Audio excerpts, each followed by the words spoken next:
August 2019. A gloved hand presses latex into a depression carved into red Pilbara sandstone. The sun is punishing. The rock smells of hot iron and dust. The latex is still wet, trembling at its edges, filling something that shouldn't be there.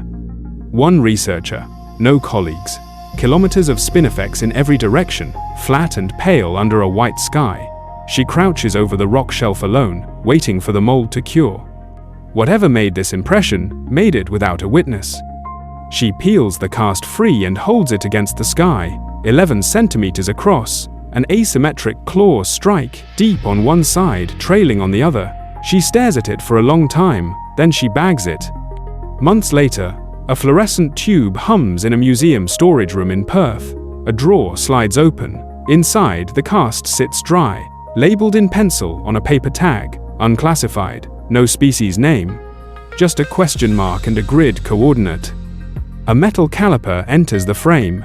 It measures the deepest channel, the claw strike groove pressed into what was once soft sediment, now immortalized in latex. The number the caliper shows is not revealed. Not yet. On the wall nearby, a Thylacoleo carnifex skull behind museum glass. A red marker on the adjacent diagram highlights one bone specifically, the semi-retractable dewclaw. Wells described it in 1984 as enormous and strongly curved, suggesting a powerful grasping function.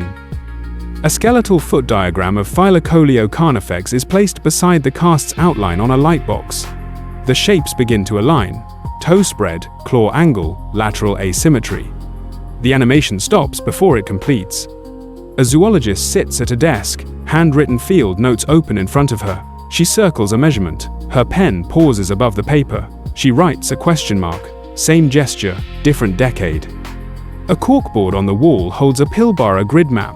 12 red dots, a 40-kilometer corridor, 3 years of fieldwork. This cast is not the only one.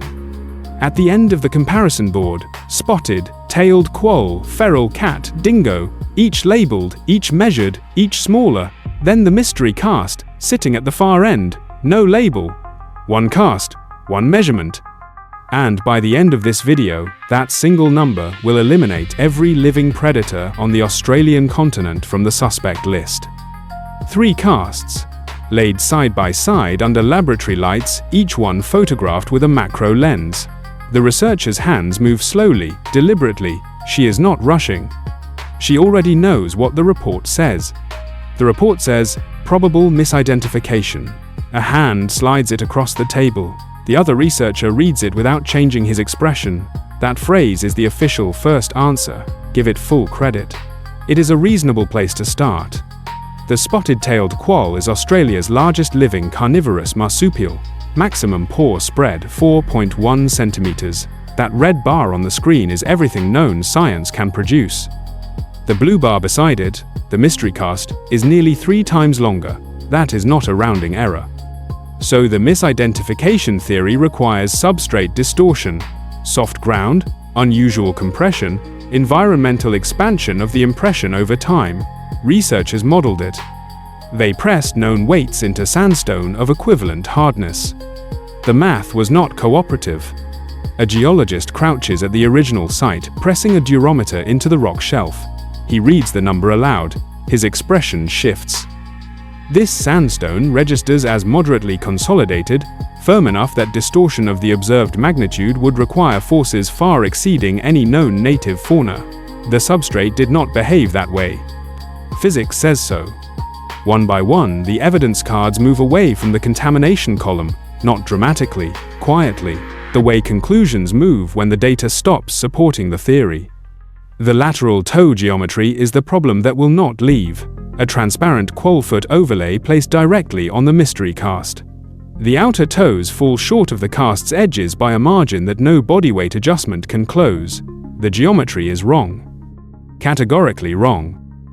A researcher draws the semi-retractable claw arc on the whiteboard. She labels the angle carefully. She steps back. Nothing on the comparison chart behind her matches it. Not a quoll, not a goanna, not a feral cat. The original site, wind audible, the GPS coordinates logged. This impression was not manufactured. The UV scan confirms it. No latex bloom, no tool marks, the surface clean. Contamination theory requires the substrate to have behaved in a way the durometer reading physically excludes. So, if it was not contamination, and it was not a known animal, the researchers had to write down an alternative. And what they wrote down next changed the entire investigation. Dawn. The researcher crouches into a spinifex clump and pulls free a small black acoustic monitor the size of a paperback book, warm from the night air. She plugs it into her laptop. The waveform loads. She leans in close. What she sees on that spectrogram stops her. A low-frequency pulse, unlike anything in the comparison library open beside it. She scrolls back. It repeats, identical, deliberate, 17 times.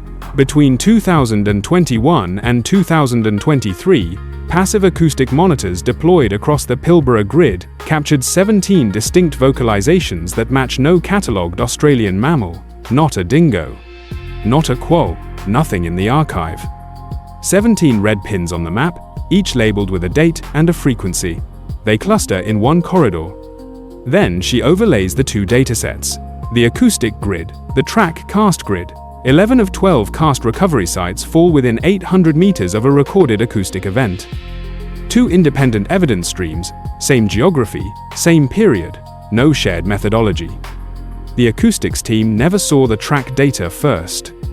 At the CSIRO Bioacoustics Archive in March 2023, a technician pulls up file AUP A202217.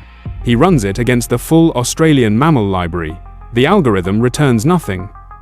The archive entry reads, classification unknown. Status pending. The cursor blinks. It is still blinking. Look at the frequency range. The unclassified call sits below the dingo, below the quoll, in the range associated with larger body mass. Something bigger than anything currently documented in that landscape is producing sound. Then the timestamp log, one entry, grid square 7F, 3:14 AM. Below it, a field note written at dawn. Cast WATC 202207 recovered, grid square 7F, 6:40. The same square, the same night, 3 hours and 26 minutes apart. A researcher sits at her desk, headphones on, eyes closed. She rewinds the recording, listens again, writes one word in her notebook and underlines it twice. The tracks told one story. The acoustics confirmed a second.